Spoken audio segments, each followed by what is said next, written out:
जो अति कर्मठ हैं और खराब से खराब परिस्थिति में भी घबराना इन्होंने सीखा नहीं है। कुछ भी हो जाए, कोई भी परिस्थिति हो, हर परिस्थिति में एडजस्ट करना है, चलते जाना है, रुकना नहीं है, थमना नहीं है और टकराने से तो घबराना नहीं है। ऐसे मकर राशि के जातकों को मेरा प्रणाम है। स्वागत है आपका दीपक ज्योतिष में और स्वागत है मेरे चैनल 21st सेंचुरी मॉम में। बात करते हैं कैसा रहेगा सितंबर का महीना मकर राशि के जातकों के लिए। तो अगर आप मेरे चैनल पर नए हैं तो इसको सब्सक्राइब कर दीजिए और अगर वीडियो पसंद आएगा तो इसको लाइक और शेयर कर दीजिएगा और बेल आइकन का बटन ज़रूर दबा दीजिएगा, क्योंकि फिर बाद में आपकी शिकायतें आती हैं कि मैडम आपने फला वीडियो नहीं बनाया, फला वीडियो नहीं बनाया। वीडियो सारे बनाती हूँ, आप तक नहीं पहुँचते हैं क्योंकि आपने बेल आइकन का बटन नहीं दबाया होता है। तो बात करते हैं प्रथम भाव की। प्रथम भाव के स्वामी शनि द्वितीय भाव में बैठ करके वक्री हो रहे हैं। अब 7.5 के अंतिम दौर से गुजर रहे हैं। 6 साल का संघर्ष आपको तपा करके कुंदन बना चुका है। अब तक जितने प्रॉब्लम्स, जितने दुख, जितने संकट देखने थे वो सब देख चुके हैं और अब उससे निजात पाने की राह पर आप आगे बढ़ चुके हैं, क्योंकि कुछ ही समय में 7.5 आपकी खत्म हो जाएगी। शनि वक्री जब द्वितीय भाव में है तो आपको कह रहे हैं कि भैया सुनो, प्रथम भाव के फल देंगे। जब कोई भी ग्रह वक्री होते हैं तो अपने से एक घर पहले के फल देता है, तो द्वितीय भाव का शनि वक्री होकर प्रथम भाव के फल देगा। तो प्रथम भाव हम खुद, हमारा दिमाग, हमारा हृदय, हमारा शरीर, हमारी पर्सनालिटी, हमारा ऑरा, हमारे कर्म, हमारा स्वभाव, हम जो कुछ है, टोटल पर्सनालिटी हमारी फर्स्ट हाउस है। तो वो कह रहे हैं कि भाई तुमने प्रथम भाव में यानी अपने आप से कुछ गलतियाँ की हैं, तुम आगे नहीं बढ़ पा रहे हो, कहीं पास्ट में कुछ गलतियाँ करके आए हो, उन गलतियों को सुधार लो। देखो कहाँ कहाँ क्या क्या गलती हुई है, स्वास्थ्य से रिलेटेड, परिवार से रिलेटेड, फाइनेंसेस से रिलेटेड, जॉब से रिलेटेड, अध्यात्म से रिलेटेड, जिस भी चीज़ से रिलेटेड कुछ गलतियाँ हो गई हैं, उन गलतियों को सुधार के फिर लौट के आओ, तब मैं तुम्हें पूर्ण फल दूंगा। तो एक इंट्रोस्पेक्शन कीजिए, एक पुनरावलोकन कीजिए अपने कर्मों का और देखिए कि कहाँ आपसे क्या क्या गलतियाँ हुई, उनको सुधार कीजिए, तभी आप आगे बढ़ पाएंगे, वरना तब तक की गाड़ी यहाँ अटकी रहेगी। बात करें दूसरे भाव की, तो दूसरे भाव में शनि वक्री हैं जो पूर्व भाद्रपद नक्षत्र में है, जो कि उनके मित्र शनि का नक्षत्र है। अब उनके मित्र बृहस्पति का नक्षत्र है, ये बृहस्पति का नक्षत्र है। तो जब शनि बृहस्पति के नक्षत्र में होंगे तो बृहस्पति जैसे फल देंगे। बृहस्पति बुद्धि के देवता हैं, ज्ञान के देवता हैं, बृहस्पति संतान के कारक हैं, धन के कारक हैं, कुटुंब के कारक हैं। तो शनि अब जब वक्री होंगे तो क्या होगा कि कुटुंब से रिलेटेड जिन प्रॉब्लम्स में कुछ गलतियां हुई थी, फाइनेंस से रिलेटेड जो गलतियां आपने की थी, संतान से रिलेटेड जहाँ जहाँ जो गलतियां हो गई थी, उनमें आपको दिखाएंगे कि देखो भाई यहाँ ये कमी रह गई थी, यहाँ ये कमी रह गई थी, यहाँ ये कमी रह गई थी। ये जो तुमने लेक्यूनास छोड़ दिए थे, जो रिक्त स्थान छोड़ दिए थे, जो खाली गैप्स छोड़ दिए थे, उन गैप्स को फिल करो, तभी ब्रिज बनेगा। तो उस ब्रिज को बनाने का काम बृहस्पति कर पाएंगे और आपको इंसाइट देंगे, आपको समझ देंगे, आपको बुद्धि देंगे, आपको समझाएंगे कि ऐसा नहीं कि आप अंधेरे में आगे चल रहे हैं, ऐसा नहीं होगा। आपको समझ भी आ जाएगा कि कहाँ क्या गलती हुई है और उस गलती को कैसे सुधारना है, उसका ज्ञान भी बृहस्पति आपको देंगे। बात करें, अच्छा यहाँ पर सूर्य और बुध की सप्तम दृष्टि है, क्योंकि सूर्य और बुध आपके अष्टम भाव में बैठे हैं। तो सूर्य और बुध पर शनि की दृष्टि और शनि की दृष्टि सूर्य और बुध पर सम सप्तक योग बन रहा है। तो सूर्य और शनि पिता पुत्र होते हुए भी शत्रु हैं और बुध कौन है? बुद्धि के देवता है, राजकुमार, कोमल हृदय। तो इस समय क्या होगा कि आपको अपने पिता की गाइडेंस से बहुत फ़ायदा होगा। जहाँ कहीं उलझ जाएं, पिता या गुरुजन जिनको आप पिता स्वरूप मानते हैं, ऐसे लोगों की राय लीजिए एंड आई एम 100% श्योर कि आप उससे सही रास्ता ढूंढ पाएंगे, अपनी प्रॉब्लम्स का सोल्यूशन ले पाएंगे। बात करें तीसरे भाव की, तो तीसरे भाव में राहु है मीन राशि में, बृहस्पति के घर में बैठे हुए हैं। अब राहु कौन? स्पाई, जासूस। राहु छल, राहु कपट, राहु ऐसी अनंत इच्छाएं जिनकी कोई लिमिट नहीं है। Rahu out of box thinking. Rahu कहता है भैया साम दाम दंड भेद, कैसे भी काम निकाल लो। और ये कौन सा भाव है? पराक्रम भाव है। तो क्या होगा कि और राहु अपने इस समय मध्याह्न पर हैं, अपने जो जर्नी है उसके बिल्कुल मिडिल पॉइंट, सेंटर पॉइंट पर है। तो पीक है, ये पीक है बिल्कुल। तो उससे क्या होगा कि इस समय कुछ लोगों का साथ छूटेगा, कुछ का नए लोगों का साथ मिलेगा। और जो इस समय कठिन परिस्थितियां आएंगी उनसे आप में अकेले जूझने की हिम्मत आ जाएगी। कुछ ऐसे काम, कुछ ऐसे प्रोजेक्ट्स, कुछ ऐसी चीज़ें जो आपने कुछ लोगों के साथ मिलकर शुरू की होंगी, अपने छोटे बहन भाइयों के साथ, पड़ोसियों के साथ, मित्रों के साथ, अब आप उसमें कहीं कहीं अपने आप को अकेला खड़ा पाएंगे। लेकिन ये जो अकेलापन है ना, ये आपको हिम्मत भी देगा और आपको समझ आएगा कि अरे क्या हुआ, अकेले हैं तो क्या हुआ। इतने साल का संघर्ष, इतने साल का अनुभव, इतना सारा जो अग्नि परीक्षा हुई है उसके सारे रिजल्ट्स वो भी तो साथ हैं। तो क्या होगा कि आप अपने पराक्रम से, अपनी मेहनत से कुछ ऐसे निर्णय ले पाएंगे जो आपकी जीवन की आगे आने वाले बहुत सारे सालों की नींव रखने वाले होंगे। वैसे भी शुक्र नीचस्थ राशि स्थान में नवम भाव में, और 17 सितंबर से सूर्य आ जाएंगे और केतु नवम भाव में। तो इन तीनों की पूर्ण दृष्टि, सप्तम दृष्टि आपके तृतीय भाव पर है। तो आप वैभव के लिए काम करेंगे, आप सुख के लिए काम करेंगे, आप आध्यात्मिकता के लिए काम करेंगे और आप ऐसे कामों के लिए आगे बढ़ेंगे जिससे आपका यश, प्रतिष्ठा, मान, सम्मान बढ़ेगा।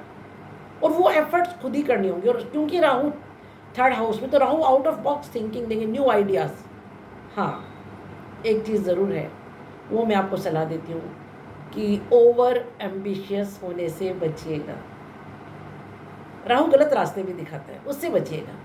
कारण ये कि अगर आप इस समय राहु के छलावे में आकर कोई गलत रास्ता ले लेते हैं तो फिर उसके परिणाम भी आपको ही भोगने होंगे। सफलता तो मिल जाएगी लेकिन बाद में जो होगा उसकी जिम्मेदारी भी आपकी है। बात करें चतुर्थ भाव की, तो चतुर्थ भाव में मेष राशि है जिसके स्वामी मंगल षष्ठ भाव में बैठे हैं। ये कोई बहुत अच्छी स्थिति नहीं है। क्यों नहीं है अच्छी स्थिति? क्योंकि मंगल ब्लड के कारक है ना, हमारी धमनियों में जो खून प्रवाहित होता है उसके कारक है। और चतुर्थ भाव काल पुरुष की कुंडली में उनका हृदय स्थान है। तो बीपी से रिलेटेड कोई इशू होता है, हार्ट से रिलेटेड कोई इशू होता है, उसको बिल्कुल लाइटली नहीं लेना है। अगर आपको थोड़ा भी लगता है तो तुरंत डॉक्टर के पास जाइए और अपना चेकअप कराइए। दूसरी बात, मंगल तेजी देता है, मंगल क्रोध देता है। तो और ये माता का स्थान है, ये सुख का भाव है, ये भूमि भवन वाहन का भाव है। तो अचानक कोई निर्णय लेने से बचेंगे। अरे अभी अभी किसी दोस्त ने कहा कि चलो यार वहाँ कुछ लैंड खरीद लेते हैं, नहीं वो वाला फ्लैट खरीद लेते हैं, नहीं एक काम करते हैं, ये व्हीकल बेच दो, दूसरा व्हीकल खरीद लेते हैं। नहीं, ये समय नहीं है उन चीज़ों को करने का, क्योंकि मंगल सोचने का समय नहीं देता। मंगल क्या है? मंगल उत्साह, मंगल एनर्जी, मंगल स्पीड। और हम फटाफट स्पीड में कुछ ऐसे काम कर जाते हैं जिसके लिए बाद में पछताना पड़ता है। तो ये गलती नहीं कीजिएगा। दूसरी बात, माता के साथ सौहार्दपूर्ण संबंध बना करके रखिए, उसका बेनिफिट आपको मिलेगा। और अगर नहीं रखे तो उसका नुकसान भी मिलेगा। बात करें पंचम भाव की, तो पंचम भाव में बृहस्पति शुक्र की राशि में, और शुक्र कौन है? उनके शत्रु। लेकिन मैं एक बात हमेशा कहती हूँ कि जब दो गुरु, दैत्य गुरु और देव गुरु, या तो एक ही घर में हो या एक दूसरे के घर में बैठे हो तो वो हानि नहीं करते। तो आई कैन एश्योर यू कि बृहस्पति यहाँ रह करके हानि नहीं करेंगे। वैसे भी अपने मित्र मंगल के नक्षत्र मृगशिरा नक्षत्र में है। तो इससे क्या होगा? देखिए, 2 तारीख से 18 तारीख तक का जो समय है वो थोड़ा सा संभलने का समय है। संतान के विषय में, एजुकेशन के विषय में, अपने प्रेम संबंधों के विषय में, परिवार के विषय में, नौकरी के विषय में, क्योंकि इन सब चीज़ों के कारक हैं बृहस्पति। और ये जो समय है, अंतराल है, ये ऐसा अंतराल है क्योंकि 16 सितंबर तक सूर्य अष्टम भाव में रहेंगे। ठीक है, बुध भी वहाँ अष्टम भाव में रहेंगे। तो बुध कौन है? बुद्धि। और सूर्य कौन है? राजा। सूर्य राजा, बुध राजकुमार। तो क्या होगा कि, और पंचम भाव ज्ञान का भाव है, बृहस्पति ज्ञान के देवता है। तो क्या होगा कि मैं जब अष्टम भाव पर आऊँगी तो उसको बहुत अच्छे से आपको समझाऊंगी। मेरा पर्पस है एस्ट्रोलॉजी को बहुत सरल बना करके सब तक पहुंचाना, ताकि उसको मुझे कॉम्प्लिकेटेड नहीं करना है। मैं बहुत सरल भाव में आपको समझाने की कोशिश करती हूँ। तो क्या होगा कि जब ज्ञान, जैसे बुद्धि का स्वामी जब अष्टम भाव में बैठा है, अंधेरे में बैठा है, हालांकि सूर्य भी है, लेकिन सूर्य भी तो अष्टम भाव में आकर के क्या होता है, हालांकि सूर्य को अष्टम का दोष नहीं लगता, लेकिन एक लाइटेड चीज़, एक एक एक अंगारा अगर आप बर्फ़ के ऊपर रख देंगे तो क्या वो ठंडा नहीं होगा, क्या उस पर असर नहीं होगा? तो सूर्य यहाँ आकर के अपनी शक्ति काफ़ी हद तक खो देते हैं। तो क्या होगा कि हमारी जो एनर्जी है, सूर्य हमारी एनर्जी, हमारी आत्मा है, थोड़ा सा आप लो फील करेंगे। और बुद्धि का देवता भी वहीं बैठा है, बुद्ध। तो क्या होगा कि बहुत सारे कन्फ्यूजन्स होंगे आपको, ये काम करूं कि नहीं करूं, करूं कि नहीं करूं। ऐसे में थोड़ा रुक जाइए। देखिए, जहाँ बहुत भ्रम की स्थिति आ जाए ना, वहाँ रुक जाना बेहतर है, क्योंकि जो ये कॉन्फ्लिक्ट का समय है, जो ये कन्फ्यूजन का टाइम, ये बहुत लंबा नहीं रहेगा, ये निकल जाएगा। 18 तारीख के बाद स्थितियाँ अच्छी हो जाएंगी, लेकिन 2 से 18 का समय ऐसा है कि कोई कन्फ्यूजन्स होते हैं, तो थोड़ा सा रुकिए, थोड़ा संभलिए कि कोई बात नहीं, थोड़ा एक ब्रेक लेते हैं, थोड़ा रुकते हैं। 18 तारीख के बाद अपने आप वैसी परिस्थितियाँ हो जाएंगी, क्योंकि सूर्य क्या होगा, हालांकि ग्रहण दोष होगा केतु के साथ, लेकिन उसके बावजूद सूर्य नवम भाव में आ जाएंगे, तो पाताल लोक से उठ करके थोड़ी ऊंची जगह आएंगे। तो क्या होगा कि आप खुद अपने आप अपलिफ्टेड फील करेंगे, आपको ऐसा लगेगा कि हमें बेटर, खुद को, आपको आप बताइएगा कमेंट्स में, आपको खुद को बेटर फील होगा कि नहीं नहीं, अब हमारा आत्मविश्वास लौट के आ रहा है, हमारी एनर्जी लौट करके आ रही है, अब हम ये सब काम कर सकते हैं। तो 2 से 18 अवॉइड कीजिए कोई बिग डिसीजन मेकिंग, उसके बाद वो आप ये कर सकते हैं। मंगल षष्ठ भाव में होना बहुत अच्छा नहीं है, शत्रु राशि स्थान में है, वैसे भी मिथुन में, परम शत्रु के घर में। जो ऋण आपने ले रखे हैं उनको चुकता कीजिए, कोई भी नया ऋण लेने से बचे, पहली बात। दूसरी बात, मैंने पहले ही चतुर्थ भाव को देख करके एक बात कहा है कि ब्लड प्रेशर से रिलेटेड, हार्ट से रिलेटेड कोई इशू है, नर्वस सिस्टम से रिलेटेड कोई इशू है, बिल्कुल लाइटली मत लीजिए, तुरंत डॉक्टर के पास जाइए। हाँ, मंगल यहाँ शत्रु हंता होता है, ये एक बहुत अच्छी चीज़ है। मंगल, देखिए, हर ग्रह के कुछ नेगेटिव एस्पेक्ट तो कुछ पॉजिटिव एस्पेक्ट्स भी है, शत्रुओं का तो दूर दूर तक नाश कर देगा। तीसरी बात, मंगल एनर्जी है, और ये जो छठा घर है, ये हमारी दैनिक जीवन का घर है, हमारी दिनचर्या का घर है, तो उसमें एक उत्साह, उसमें एनर्जी, उसमें चेंज, उसमें स्पीड लाएगा, वो एक अच्छी बात है। बात करें सप्तम भाव की, तो सप्तम भाव में कर्क राशि जिसके स्वामी चंद्रमा है, और यहाँ पर राहु की पंचम दृष्टि है। सप्तम भाव आपके लाइफ पार्टनर, बिजनेस पार्टनर और बिजनेस का घर है, तो लिक्विड चीज़ों से रिलेटेड कोई चीज़ काम अगर आप करते हैं उसके लिए अच्छा है। राहु की यहाँ पंचम दृष्टि होने से थोड़ा सा संबंधों में, पति पत्नी के संबंधों में, पार्टनर के साथ संबंधों में थोड़ा सा ऊपर नीचे चलेगा, उसको संभालिएगा। अननेसेसरी शक, अननेसेसरी डाउट्स, अननेसेसरी छोटी छोटी बातों को लेकर के किसी से झगड़ जाना, ये सब नहीं कीजिएगा। बात करें अष्टम भाव की, तो अष्टम भाव में सूर्य और बुध हैं, और शनि की यहाँ पर पूर्ण सप्तम दृष्टि है। तो जैसा कि मैंने कहा, सम-सप्तम योग, सूर्य भी शनि के साथ और बुध भी शनि के साथ बना रहे हैं। तो मैं हमेशा एक बात बोलती हूँ कि ये पाताल लोक में जब सूर्य होते हैं, पाताल लोक अंधेरा, ठंडक, बर्फ, अब वहाँ जब सूर्य अग्नि आकर के बैठेगा, तो जितनी अग्नि बर्फ को ठंडा करेगी, उतना बर्फ, अग्नि बर्फ को जितना गर्म करेगी, उतना बर्फ भी तो अग्नि को ठंडा करेगा।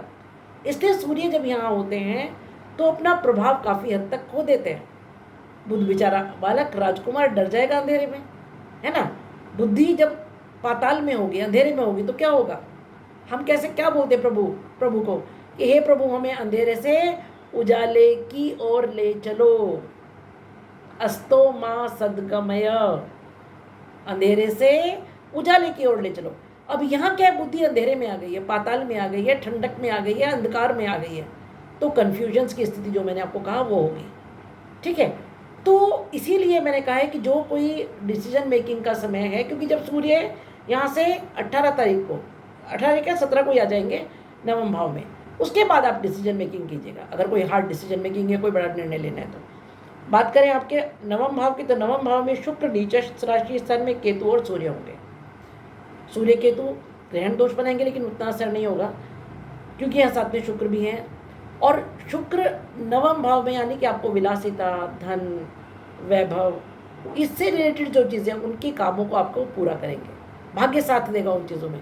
लेकिन क्योंकि नीचस्थ राशि स्थान में है, तो इसलिए आप वैभव में रह करके भी वैभव का भोग नहीं करेंगे, होंगे उससे विरक्ति होंगी। क्योंकि मोक्ष के कारक केतु भी तो यहाँ बैठे हैं, सब कुछ मिलेगा, लेकिन आपको उससे विरक्ति हो जाएगी, आपको उसको भोगने का मन नहीं होगा। गुरु का और पिता का बहुत सम्मान करें, और हो सके तो उनसे राय लें, क्योंकि सूर्य जब यहाँ आ जाएंगे तो पिता से आपको हर प्रकार से मदद मिलेगी, गाइडेंस में, धन में, आगे प्रोग्रेस में, हर चीज़ में। बात करें दशम भाव की, तो 18 तारीख से जब शुक्र आपके दशम भाव यानी कर्म भाव पर आ जाएंगे तो वो बहुत अच्छी स्थिति है, बहुत सुंदर स्थिति है। शुक्र जब दशम भाव में होते हैं तो राज्य से सुख, नौकरी में कोई चेंज, नौकरी में कोई प्रमोशन, कोई भी रुका हुआ काम जो था आपका कर्म स्थान पर, उसमें स्पीड आएगी आपके बिजनेस में, जॉब में, और गवर्नमेंट से, पिता से, जहाँ जहाँ कुछ ऐसा था कि कुछ कमियां रह गई थी, जो काम पूरे नहीं हो रहे थे, वो काम पूरे होंगे। यहाँ से जब हम बढ़ते हैं आगे तो आपका जो 11वां स्थान है, वहाँ के स्वामी मंगल आपके 6th भाव में बैठे। ये अच्छी स्थिति नहीं है। क्यों नहीं है? क्योंकि 11वां भाव लाभ का भाव है, 11वां भाव इच्छा पूर्ति का भाव है। यहाँ पर बृहस्पति की सप्तम, राहु की नवम और शनि की दशम दृष्टि है। इसका मतलब क्या हुआ? अचानक कोई प्लान बना और अचानक हमने एग्जीक्यूट कर दिया, हमें सपोर्ट मिलेगा, ऐसा लगेगा बहुत कुछ बड़ा होने वाला है, हम डे ड्रीम करेंगे बहुत सारा। किसी ने बोला चलो भाई हमारे साथ ये काम कर लो, किसी ने बोला अरे नहीं नहीं ऐसा नहीं, ऐसा कर लेते हैं। किसी की सुनने की ज़रूरत नहीं है। अपनी आत्मा से पूछिए, अपने मन से पूछिए, अपने घर के बुजुर्गों से बात कीजिए। मैंने कहा ना, पिता की या गुरु की जो सलाह है वो इस समय बहुत काम देगी। अगर अपने पास 2 सूखी रोटी, उनको खा लीजिए। किसी के साथ मिलकर के इस समय कोई पार्टनरशिप, कोई बिजनेस, कोई नया प्लान, किसी के छलावे में आने की आवश्यकता नहीं है। क्यों? क्योंकि 11वें भाव का स्वामी आपके 6th भाव में बैठा है, रोग ऋण और शत्रु में, और वो भी शत्रु राशि स्थान में। और शत्रु राशि कौन है? मिथुन, जो बुद्धि का स्वामी है। तो बुद्धि भ्रमित, गलत डिसीजन। इसलिए ऐसे समय में शांत हो जाइए। कोई अगर प्रपोजल देता है तो उन्हें कहिए भैया अभी हम इस बारे में नहीं सोच रहे हैं, बाद में विचार करेंगे, आप जाइए किसी और के साथ काम कर लीजिए, अभी हमारा मन नहीं है। बात करें 12वें भाव की, तो 12वें भाव में धनु राशि जिसके स्वामी बृहस्पति आपके 5म भाव में बैठे हैं। जब 12वें का स्वामी 5म में होते हैं तो स्थायित्व देता है, बुद्धि, सोच समझ, विदेश से लाभ, एमएनसी से लाभ, अनजान लोगों से लाभ, अनजान लोगों से कॉन्टैक्ट्स। और क्या होगा कि जैसे कि मैंने कहा कि बृहस्पति जिस घर में होते हैं उस घर को विशाल करते हैं, उसको वृद्ध करते हैं, उसको एनलार्ज करते हैं। और जहाँ बृहस्पति की दृष्टि होती है, जैसे नवम दृष्टि जो उनकी अमृत दृष्टि है, वो तो आपके 1st हाउस पर है, तो वो इस घर को, जबकि वो नीचस्थ राशि स्थान है 1st हाउस मकर राशि उनका, उसके बावजूद आपको इतना सारी हिम्मत, इतनी सारी एनर्जी देगी। जैसे विदेशों से आपको कोई डील करना है, एक्सपोर्ट इंपोर्ट करना है, हॉस्पिटल से रिलेटेड कोई काम है, न्यायालय से रिलेटेड कोई काम है, उनमें आपको बृहस्पति बहुत बड़ा सपोर्ट करेंगे। और आप बड़ी सोच समझ से, सूझबूझ से अपने कामों को निकाल पाएंगे। एक ऐसा समय जो थोड़ा सा संभल करके चलने का समय है। अक्टूबर में चीज़ें डेफिनेटली बेटर और इससे भी बेटर हो जाएंगी। ये है मेरी प्रेडिक्शंस इस महीने के लिए। कुछ रेमेडीज़ मैं आपको बताती हूँ। देखिए, शनि वक्री हैं तो मकर राशि के, तो क्या सभी राशि के लोगों को हनुमान चालीसा या सुंदरकांड करना चाहिए। अगर आप दशरथ कृत शनि स्तोत्र कर सकते हैं तो बहुत अच्छी बात है। मंगल क्योंकि 6th भाव में है, तो अगर आप हनुमान चालीसा करते तो मंगल को भी साथ देगा और शनि को भी साथ देगा। दूसरी बात ये कि राहु क्योंकि आपके 3य भाव में है, ठीक है, तो देवी पूजन कीजिए। आप जो पराक्रम करेंगे, जो मेहनत करेंगे, वो सही डायरेक्शन में होगा, उसके रिजल्ट्स आपको ज़बरदस्त मिलेंगे। और अगर आप किसी भी रूप में दुर्गा सप्तशती या दुर्गा के किसी, सरस्वती पूजन को सबसे अच्छा माना जाता है राहु के लिए, पर आप किसी भी रूप में दुर्गा की पूजा अगर करते हैं तो श्रेष्ठ फल प्राप्त होगा। यह है मेरी प्रेडिक्शंस सितंबर महीने के लिए। मिलते हैं एक ऐसी प्रेडिक्शंस के लिए अगले महीने फिर से।